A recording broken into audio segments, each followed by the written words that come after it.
नमस्कार। आज हम डिस्कस करेंगे इंपॉर्टेंट हिमाचल प्रदेश जीके के क्वेश्चन।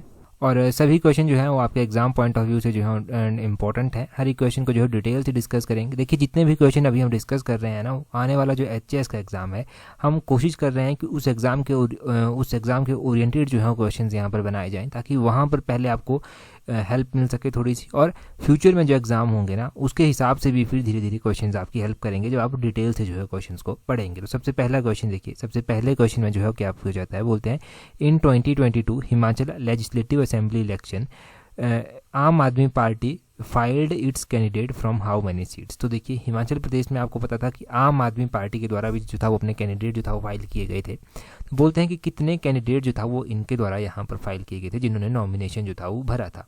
ये आपको पता होना चाहिए। इस तरह के क्वेश्चन मोस्ट एक्सपेक्टेड हैं कि पूछे जाएंगे एग्जाम में। तो आम आदमी पार्टी के द्वारा हिमाचल प्रदेश में जो है वो 67 कैंडिडेट जो था वो अपने उतारे गए थे। कितने? ऑप्शन ए जो है वो सही आंसर है, 67 कैंडिडेट। थोड़ा सा डिटेल से जानते हैं, ज़रूरी नहीं ये क्वेश्चन पूछा जाए, लिंक कर भी अगर कुछ पूछा जाए तो भी आपका ठीक होना चाहिए। देखिए, बीजेपी और कांग्रेस आपको पता है ये पूरी की पूरी 68 कॉन्स्टिट्यूंसीज में जो है वो कॉन्टेस्ट करती है। इन्होंने पूरी की पूरी 68 सीटों पर से जो था वो इलेक्शन लड़े थे। और आपने साथ में ध्यान रखना है कि 67 सीटों पर जो था वो आम आदमी पार्टी जो था वो उतरी थी। बहुजन समाज पार्टी जो था वो 53 सीटों पर थी। बीएसपी जो पार्टी है ना, बहुजन समाज पार्टी, ये 53 सीटों पर थी। Communist party of India Marxist जो है, सीपीआईएम जिसको कहते हैं, ये 11 सीटों पर उतरी थी। परंतु देखिए, यहाँ पर जो विजय जो था वो सिर्फ कांग्रेस को मिली थी और बीजेपी को मिली थी, और बाकी इंडिपेंडेंट कुछ सदस्य चुनकर आए थे। बाकी किसी पार्टी को जो था वो सीट्स यहाँ पर नहीं मिली थी। अगर हम बात करते हैं कि किस पार्टी के कितने सदस्य चुनकर आए, तो वो भी आपको थोड़ा सा आइडिया होना चाहिए।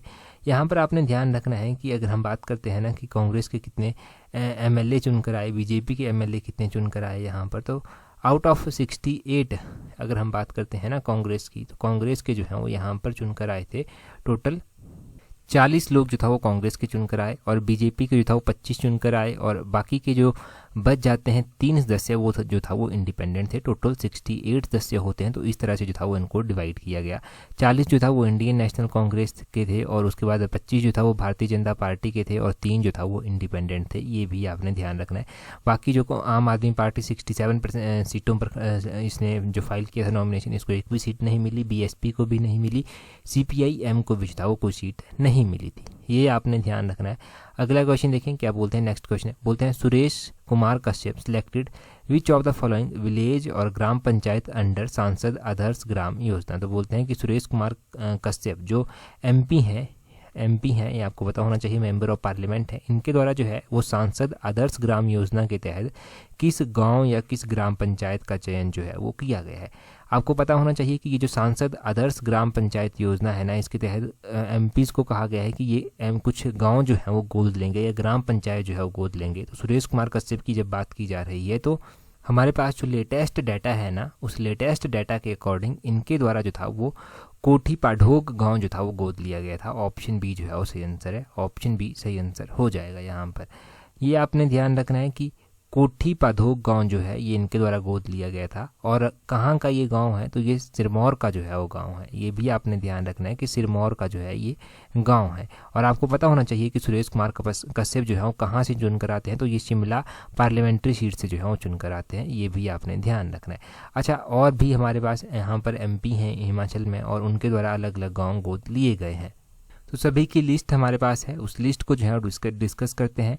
अब देखिए, ये आपने ध्यान रखना है कि ये जो किशन कपूर हैं, किशन कपूर जो है, इन्होंने एक मंगला विलेज को जो है वो गोद लिया है। ये चंबा का विलेज है। इनके द्वारा एक मैल विलेज को जो है वो गोद लिया गया है। ये भी चंबा का एक गांव है। और किशन कपूर जो है वो कहाँ से चुनकर आए हैं, ये कांगड़ा से चुनकर जो है वो आए हैं। ये कांगड़ा से चुने हुए एमपी हैं। ये आपने ध्यान रखना है। और उसके बाद है प्रतिभा सिंह के द्वारा जो है वो चौंतड़ा विलेज गोद लिया गया है। ये चौंतड़ा विलेज मंडी का विलेज है। ये आपने ध्यान रखना है। इनके द्वारा नौन विलेज जो है वो गोद लिया गया है। नौन भी जो है वो मंडी का ही एक विलेज है। और प्रतिभा सिंह के द्वारा जो है वो गाहर विलेज भी लिया गया है। गाहर गांव जो है वो इनके द्वारा गोद लिया गया है। तो ये गांव जो है वो कुल्लू का गांव है। ये कुल्लू का गांव आपने ध्यान रखना है। और बधाच गांव इनके द्वारा गोद लिया गया है। ये बधाच गांव जो है वो कहाँ का गांव है, ये बधाच गांव शिमला का जो है वो गांव है। ये आपने ध्यान रखना है।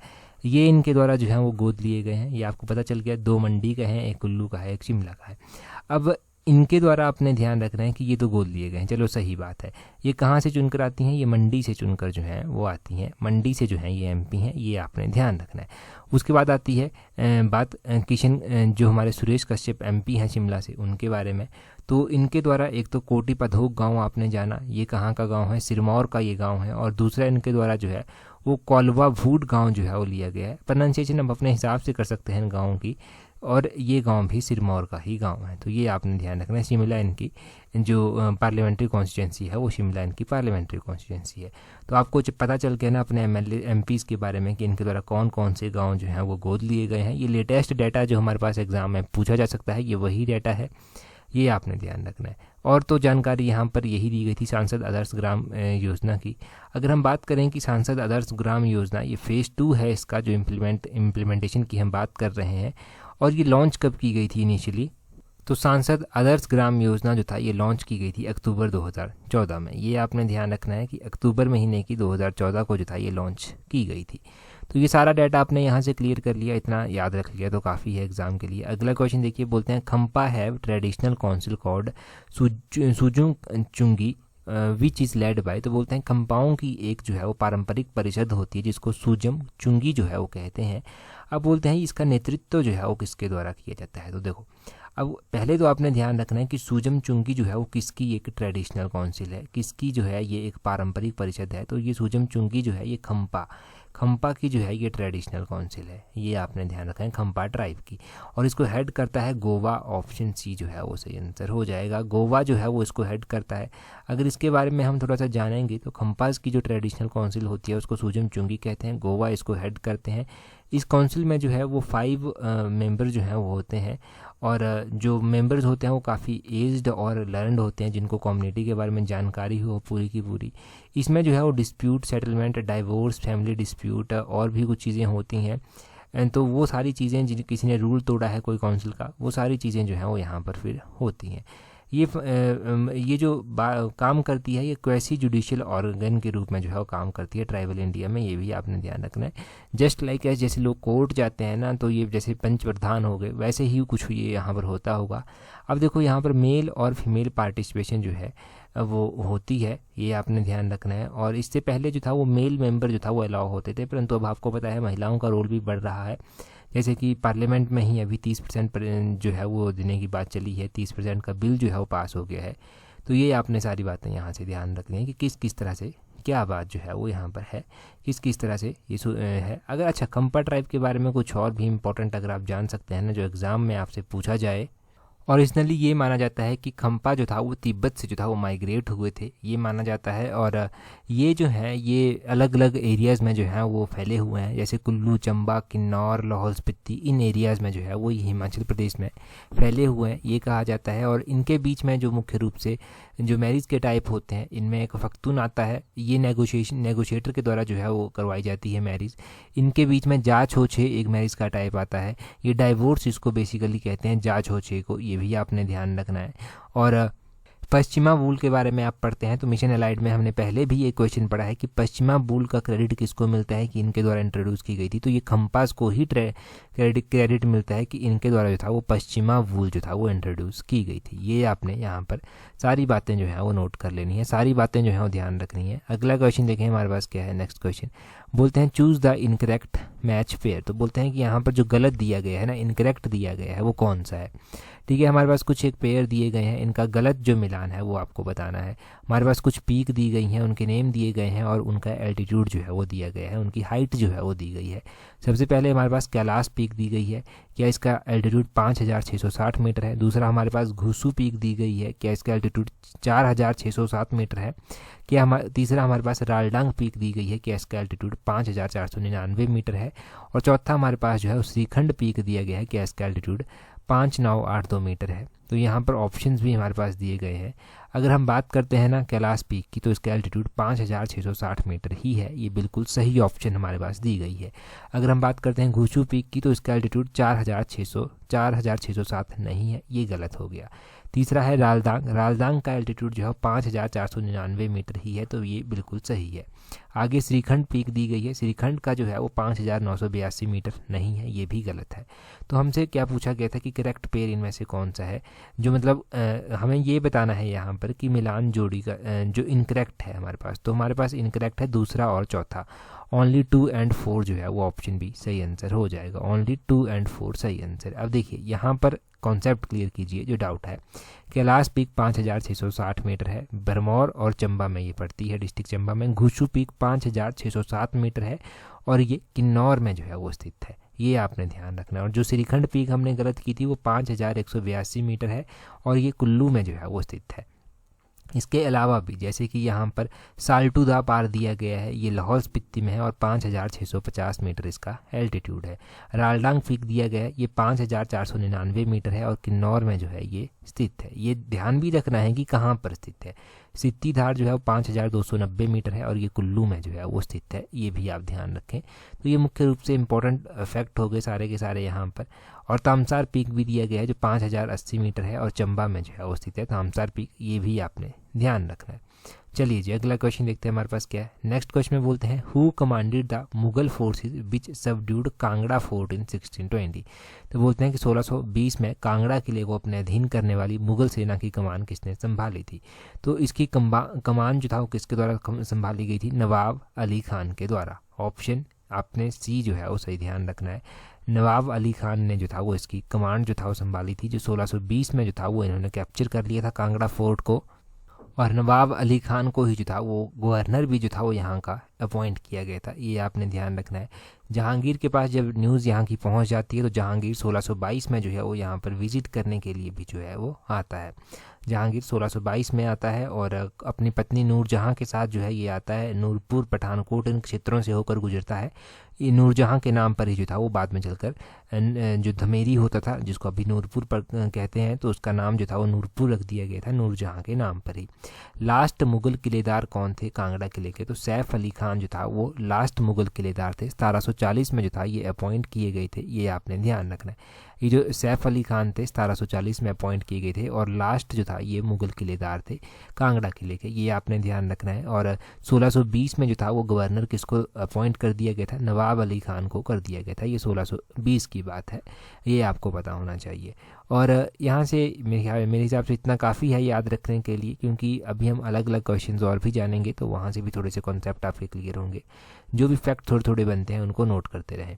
आगे बोलते हैं which was the main opposition group in Himachal Pradesh legislature during 1950। तो बोलते हैं 1950s में जब इलेक्शन हुए थे 1950 के दशक में, तो जो मुख्य रूप से विपक्षी समूह था वो कौन था। एक तो देखो इंडियन नेशनल कांग्रेस, तो आपको पता है 1885 में जो था ये फाउंड कर दी गई थी। उसके बाद इन्होंने स्ट्रगल में भी रोल प्ले किया। जब भारत को आज़ादी मिल जाती है तो उसके बाद अलग अलग प्रोविंसेस, अलग अलग जो हमारे पास स्टेट बनकर आए थे वहाँ पर भी जो था इस पार्टी का डोमिनेंस था। परंतु इनको अपोज करने के लिए कौन सी पार्टी जो था वो उस टाइम हुआ करती थी, इनको अपोज करने के लिए उस टाइम ना किसान मजदूर पार्टी हुआ करती थी। कौन सी पार्टी, किसान मजदूर पार्टी। ऑप्शन डी जो है वो सही आंसर है। आपने ध्यान रखना है कि जब 1950s में इलेक्शन होते हैं, 1952 में वैसे एग्जैक्टली इलेक्शन हुए थे हिमाचल में 1952 में, तो आपने ध्यान रखना है कि इंडियन नेशनल कांग्रेस ने जो था वो 35 सीटों पर जो था वो इलेक्शन लड़े थे और किसान मजदूर पार्टी ने जो था वो 22 सीटों पर जो था वो इलेक्शन लड़े थे। जब रिजल्ट आते हैं तो देखने को मिलता है कि 35 में से 24 सीटें जो है वो इंडियन नेशनल कांग्रेस जीतती है और 22 में से 3 सीटें जो हैं ये किसान मजदूर पार्टी जो है वो निकल कर आती है। इसके अलावा एक सीट जो है वो शेड्यूल कास्ट फेडरेशन के द्वारा जीती जाती है और 8 सीटें जो था वो इंडिपेंडेंट जो था वो चुनी गई थी। टोटल नंबर ऑफ सीटें कितनी थी, 36 जो था वो टोटल नंबर ऑफ सीटें थी। ये भी आपने ध्यान रखना है उस टाइम। तो इस तरह से जो था वो पूरा सिनेरियो था इलेक्शंस का, जब वो इलेक्शन हुए थे तो इस तरह से पूरा सिनेरियो था। प्रेजेंट टाइम में अब तो आपको सिनेरियो पता ही है कि 68 जो है वो क्या है, 68 जो है वो टोटल नंबर ऑफ यहाँ पर विधानसभा की सीट्स हैं। अब देखो किस तरह से डिसाइड होता है कि विधानसभा की सीट्स जो हैं वो कहाँ पर कितनी होंगी, कहाँ पर विधानसभा क्षेत्र जो है वो नया बनाया जाएगा, कहाँ पर ज़रूरत है कहाँ पर नहीं है। तो ये डिसाइड करने का एक सिंपल सा क्राइटेरिया होता है कि जैसे ही सेंसस होता है डीलिमिटेशन जो है वो उसके बाद करवाई जाती है। तो डीलिमिटेशन जो है अभी हुई नहीं है, वैसे अभी डीलिमिटेशन 2026 में जो है वो होगी। अभी 2021 का सेंसस भी जो है वो पेंडिंग पड़ा हुआ है। अगर माना जा रहा है कि 2021 का सेंसस 2025 तक जो है वो पूरा हो जाएगा, 25 में जो है ये करवा दिया जाएगा। और उसके बाद 2026 में जो है वो डीलिमिटेशन जो है वो होगी, और डीलिमिटेशन के बाद ही जो है वो 33% जो है वो क्या होगा, ये महिलाओं को रिजर्वेशन जो है ये उसके बाद मिलेगा।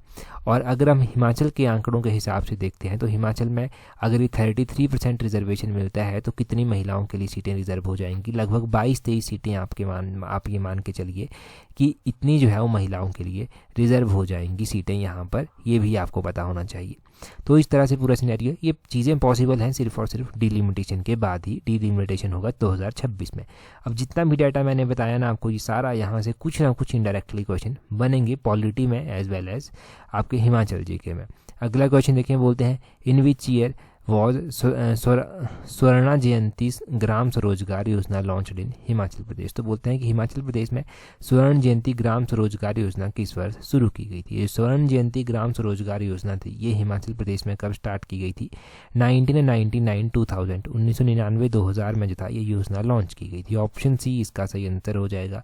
अब 1999-2000 में ये योजना जो था वो लॉन्च कर दी जाती है। क्या इस योजना का जो था वो एम था और किस तरह से ये योजना थी। इस योजना का टारगेट ये था कि जो बिलो पॉवर्टी लाइन के तहत आते हैं, बीपीएल में जो लोग आते हैं ना, उनको जो है वो इनकम के सोर्सेज प्रोवाइड करवाए जाएं, उनको जो है वो एम्प्लॉयमेंट दी जाए किसी भी तरह से। ये जो था वो इसका जो था वो टारगेट था। इसमें self help group, training, credit, technology, infrastructure, marketing, इन सब की ये सारी ऑर्गेनाइजेशंस जो था वो इसमें आती थी, और जो इसमें फ़ायदा लेते थे उनको स्वरोजगारी जो था वो कहते थे। ये भी आपने ध्यान रखना है। और इसमें सब्सिडी जो दी जाती थी ना, मतलब कुछ भी सब्सिडी यूनिफॉर्म जो होगी वो होगी 30% सब्सिडी होगी, जो इतना इंपॉर्टेंट नहीं है। बस इंपॉर्टेंट ये है कि बीपीएल लोगों को अपलिफ्ट करने के लिए एक तरह से चलाई गई, 1999-2000 में चलाई गई, हिमाचल के अलग अलग जिलों में चलाई गई, इतना याद रखें।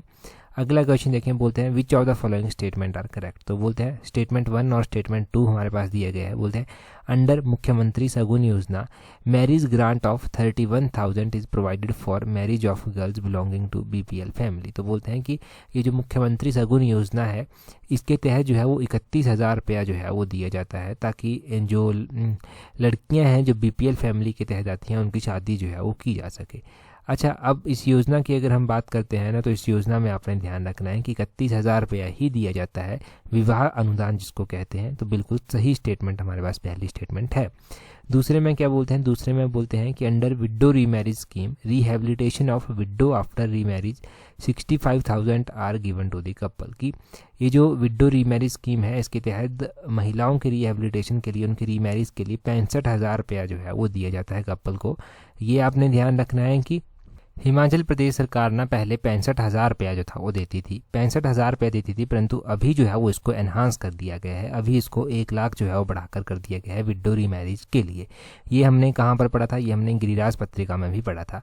अभी 2 तरह के एस्पेक्ट हैं। अगर इकोनॉमिक सर्वे के अकॉर्डिंग अगर आप बात करेंगे, वहाँ पर आपको 65,000 देखने को मिलेगा, परंतु करंट सिनेरियो में, करंट इवेंट्स में अगर आप देखते हैं ना, तो ये 1 लाख जो है वो विडो रीमैरिज जो है राशि जो है वो कर दी गई है। तो इस तरह से इसको जोड़ें। इसमें क्या हो गया, इसमें पहली स्टेटमेंट सही हो गई, दूसरी स्टेटमेंट हमारे पास गलत हो गई। दूसरी गलत हो गई क्योंकि इकोनॉमिक सर्वे के अकॉर्डिंग तो ये आपने 65,000 पढ़ा होगा, परंतु प्रेजेंट सिनेरियो जो है वो उसके अकॉर्डिंग इस तरह की बात है। अब यहाँ पर भी देखो ना आप, यहाँ पर भी क्या है, ये जो मुख्यमंत्री सगुन योजना है, ये योजना जो है, ये योजना 1 अप्रैल 2021 से जो है वो स्टेट में इम्प्लीमेंट की जा रही है। और इसमें जो है वो जो लड़कियाँ जो बीपीएल फैमिली से है ना, उनको 31,000 रुपया जो है वो मैरिज असिस्टेंस जो है वो दी जाती है, जिसको आप कह सकते हैं मैरिज ग्रांट जो है वो दी जाती है। ये आपने ध्यान रखना है। तो ये 31,000 आपने उनका ध्यान रखना है, और 1 अप्रैल 2021 से ये लागू है, चालू है उस टाइम से। और विडो रीमैरिज जो थी उसमें 65,000 रुपया पहले दिया जाता था, अब जो है ये बढ़ाकर 1 लाख रुपया जो है वो कर दिया गया है। तो आपने कौन सी स्टेटमेंट सही करनी है, statement 1 is correct, statement 2 is incorrect. ये आप यहाँ पर ज़रूर ध्यान रखें। अगला क्वेश्चन देखें जी, मोस्ट इंपॉर्टेंट क्वेश्चन है, यहाँ से बहुत ज़्यादा फैक्ट आपके क्लियर होंगे। बोलते हैं which of the following statement is correct. तो बोलते हैं कि कौन सी स्टेटमेंट इनमें से जो है वो करेक्ट आपके पास दी गई है। 2011 की जनगणना के अकॉर्डिंग ही ये सारी बात जो है वो की जा रही है स्टेटमेंट्स में। पहली स्टेटमेंट में बोलते हैं population of Himachal Pradesh Hamirpur district, sorry, population of Hamirpur district is lower than Kullu and Bilaspur की। हमीरपुर की जो पॉपुलेशन है ना वो कुल्लू और बिलासपुर की पॉपुलेशन से कम है। ठीक है, पहली स्टेटमेंट में तो ये कहा गया। अब दूसरी स्टेटमेंट देखें, दूसरी स्टेटमेंट में बोला गया है density of Bilaspur district is higher than Kangra and Mandi की। बिलासपुर की डेंसिटी जो है वो कांगड़ा और मंडी से ज़्यादा है। तीसरी स्टेटमेंट में बोलते हैं Solan district is higher area than Sirmaur district की। सिरमौर का जो एरिया है ना वो ज़्यादा है, जो सोलन का जो एरिया है वो सिरमौर से ज़्यादा है, ये यहाँ पर कहते हैं।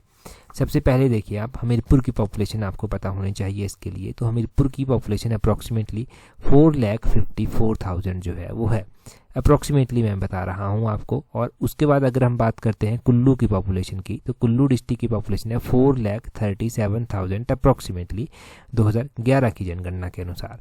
और अगर हम बिलासपुर डिस्ट्रिक्ट की पॉपुलेशन की बात करते हैं तो बिलासपुर डिस्ट्रिक्ट की पॉपुलेशन है 3,40,000 अप्रॉक्सीमेटली। तो हमीरपुर की पॉपुलेशन क्या हुई, हमीरपुर की पॉपुलेशन लोअर नहीं है, हमीरपुर की पॉपुलेशन हाइयर है। ये हाइयर है किससे, कुल्लू और बिलासपुर से। तो ये आप ध्यान रखें, पहली स्टेटमेंट गलत हो गई। पॉपुलेशन का पता होना चाहिए आपको कि हिमाचल प्रदेश की पॉपुलेशन है 68,64,602 2011 की जनगणना के अनुसार। हमीरपुर की, कुल्लू की, बिलासपुर की हमने जान ली। हमीरपुर की 4,94,000 और कुल्लू की 4,37,000 और जो बिलासपुर है उसकी 3 लाख, बिलासपुर की जो है 3,40,000 नहीं 3,81,000 है अप्रॉक्सीमेटली। ठीक है, ये 2011 की जनगणना के अनुसार। और अगर हम बात करते हैं ना कि लोवेस्ट पॉपुलेशन कौन सी डिस्ट्रिक्ट की है ओवरऑल हिमाचल में, तो वो पॉपुलेशन है आपके लाहौल स्पीति डिस्ट्रिक्ट की। 31,564 जो है वो वहाँ की पॉपुलेशन है लाहौल स्पीति की। और हाईएस्ट पॉपुलेशन है कांगड़ा की 15,10,075। ये जो है वो कहाँ की पॉपुलेशन है, ये पॉपुलेशन है आपके डिस्ट्रिक्ट कांगड़ा की सबसे हाईएस्ट। तो हाईएस्ट, लोएस्ट और बाकी डिस्ट्रिक्ट की पॉपुलेशन। अच्छा, density of Bilaspur district is higher than Kangra district. तो बोलते हैं कि डेंसिटी जो है कांगड़ा बिलासपुर की वो हायर है कांगड़ा की और मंडी की डेंसिटी से। बिलासपुर की डेंसिटी कितनी है, बिलासपुर की डेंसिटी है हमारे पास 327, ये बिलासपुर की डेंसिटी है। कांगड़ा की डेंसिटी की अगर हम बात करते हैं तो कांगड़ा की डेंसिटी है हमारे पास 263, ये आपने ध्यान रखना है। और मंडी की डेंसिटी की अगर हम बात करते हैं तो ये है 253। तो दूसरी स्टेटमेंट हमारे पास सही हो गई, बिलासपुर की डेंसिटी हायर है कांगड़ा और मंडी से। ओवरऑल हिमाचल की डेंसिटी है 123, ये आपने ध्यान रखना है। हमीरपुर की डेंसिटी सबसे ज़्यादा है 407 जो है वो हमीरपुर की डेंसिटी है। और सबसे कम है लाहौल स्पीति की डेंसिटी 2 ही है, ये भी ध्यान रखें। उसके बाद है सोलन, एरिया ऑफ सोलन बोलते हैं हायर देन सिरमौर डिस्ट्रिक्ट की। एरिया सोलन जो डिस्ट्रिक्ट जो है ना उसका क्षेत्रफल सिरमौर के क्षेत्रफल से अधिक है ना। तो देखो सोलन का एरिया कितना है पहले ये पता होना चाहिए ना। उसके लिए सोलन का एरिया है 1936 स्क्वायर किलोमीटर, ये सोलन का जो है वो एरिया है 1936। और सिरमौर के एरिया की अगर हम बात करते हैं तो सिरमौर का एरिया है 2825 स्क्वायर किलोमीटर, 2825 स्क्वायर किलोमीटर। तो किसका एरिया ज़्यादा हुआ, सिरमौर का एरिया ज़्यादा हुआ। ये स्टेटमेंट गलत है, इसका हुआ area of Sirmaur is higher than Solan. तो ये आप ध्यान रखें। तो हमारे पास सिर्फ और सिर्फ दूसरी स्टेटमेंट ही सही है, बाकी पहली और दूसरी स्टेटमेंट हमारे पास गलत है। ऑप्शन सी इसका सही आंसर हो गया, ओनली 2 इज़ करेक्ट, ये ध्यान रखें जी। आगे बोलते हैं हमारे पास क्वेश्चन में बोलते हैं Nakthan hydro electric project is located in which district of Himachal Pradesh. तो बोलते हैं कि ये जो नक्तन हाइड्रो इलेक्ट्रिक प्रोजेक्ट है ना ये हिमाचल प्रदेश के किस जिले में जो है वो स्थित है। अब देखो हाइड्रो इलेक्ट्रिक प्रोजेक्ट हो गए आपके, ये कौन से डिस्ट्रिक्ट में स्थित है, ये क्वेश्चन पहले देखे गए हैं एग्जाम में कि पूछे गए हैं। तो नक्तन हाइड्रो इलेक्ट्रिक प्रोजेक्ट की अगर हम बात करते हैं ना तो ये कहाँ पर स्थित है, ये कुल्लू जिले में जो है वो स्थित है। ऑप्शन ए जो है वो सही आंसर है। अब ये कुल्लू जिले में जो है वो स्थित है हाइड्रो इलेक्ट्रिक प्रोजेक्ट, चलो सही बात है कि ये कुल्लू में जो है वो स्थित है, परंतु आपको इसकी कैपेसिटी भी जो है वो पता होनी चाहिए कि ये कितनी क्षमता जो है वो इसकी है। तो 460 मेगावाट की जो है ये परियोजना है, ये आप ध्यान रखें। 460 मेगावाट की ये परियोजना है नक्तन परियोजना, और ये कुल्लू डिस्ट्रिक्ट में जो है वो पड़ती है, वो भी आपको पता होना चाहिए। ये 460 मेगावाट का प्रोजेक्ट है ना ये ब्यास नदी बेसिन पर ही बना हुआ है, और नक्तन एक गांव भी है कुल्लू में, ये भी आप ध्यान रखें। इस तरह के हमारे और भी कुछ प्रोजेक्ट हैं जो देखो इकोनॉमिक सर्वे में दिए गए थे और उनकी कैपेसिटी इंपॉर्टेंट है। जैसे कि सैंज परियोजना हो गया, सैंज परियोजना की कैपेसिटी कितनी है, 100 मेगावाट सैंज परियोजना की कैपेसिटी है। सोंगटोंग करछम परियोजना होगी, 450 मेगावाट की जो है ये परियोजना है। रेणुका जी परियोजना हो गई, रेणुका जी परियोजना जो है वो 40 मेगावाट की परियोजना है।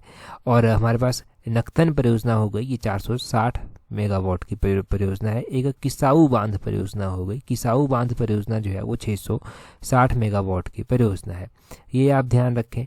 अब देखो यहाँ से एक तो आपको पता है रेणुका जी परियोजना जो है वो सिरमौर में स्थित है। दूसरा आपके पास दिया गया है सोंगटोंग करछम परियोजना। सोंगटोंग करछम परियोजना कहाँ पर स्थित है, ये परियोजना जो है किन्नौर जिले में जो है वो स्थित है, ये भी आपने ध्यान रखना है। और सैंज परियोजना हो गया हमारे पास, तो आपको पता है सैंज वैली जो है वो कुल्लू में स्थित है। अच्छा, किसाऊ बांध परियोजना हो गया, अब ये 660 मेगावाट की परियोजना है, बहुत बड़ी परियोजना हुई 660 मेगावाट की ऑब्वियसली, परंतु ये कहाँ पर स्थित है ना, ये काम आपके लिए है, ये आप कमेंट करके बताएंगे। थोड़ा सा कीजिए आप भी सर्च और बताइए कमेंट करके कि किसाऊ मल्टीपर्पज़ प्रोजेक्ट जो है वो कहाँ पर है, किसाऊ बांध परियोजना जो है वो कहाँ पर स्थित है। बाकी तो परियोजनाएं उनकी कैपेसिटी मैंने आपको बता दी अच्छे से, वो आपको समझ आ गई होगी। सैंज परियोजना 100 मेगावाट, सोंगटोंग करछम 450, रेणुका जी 40 मेगावाट की है। किसाऊ बांध परियोजना 660 मेगावाट की, नक्तन परियोजना जो है वो 460 मेगावाट की है। ये 460 और 660 तो आपको याद रह ही जाएगा। चलिए जी एक इंपॉर्टेंट क्वेश्चन देखिए, बोलते हैं in which year Himachal Pradesh government imposed a ban on monal hunting. तो बोलते हैं कि हिमाचल प्रदेश सरकार ने किस वर्ष जो था वो मोनाल की हंटिंग पर जो था वो मोनाल के शिकार पर रोक लगा दी थी। 4 ऑप्शन आपके पास दिए गए हैं। लास्ट वीडियो में हमने डिटेल से डिस्कस किया था, याद होगा आपको, मिशन एलाइट की लास्ट वीडियो में हमने डिस्कस किया था। वहाँ से state animal, state bird, present time में कौन थे, पहले कौन हुआ करते थे, वो सारा हमने जाना था। तो जल्दी से कमेंट करके आप बता दीजिए। उससे पहले टेलीग्राम पर अगर आपने ज्वाइन नहीं किया है तो अपने टेलीग्राम से सर्च करना @allexam31, आपको हमारा टेलीग्राम चैनल मिल जाएगा। अभी देखिए टेलीग्राम चैनल मिल जाएगा तो वहाँ पर आपको इंपॉर्टेंट क्यूजीज़ भी जो है वो हम प्रोवाइड करवाना स्टार्ट कर देंगे। एग्ज़ाम तक आपको इंपॉर्टेंट क्यूजीज़ प्रोवाइड कराने की कोशिश करेंगे। तो इस तरह से आप देख लेना, ये है सब कुछ। That's all for today. Thank you very much for watching and listening it very patiently.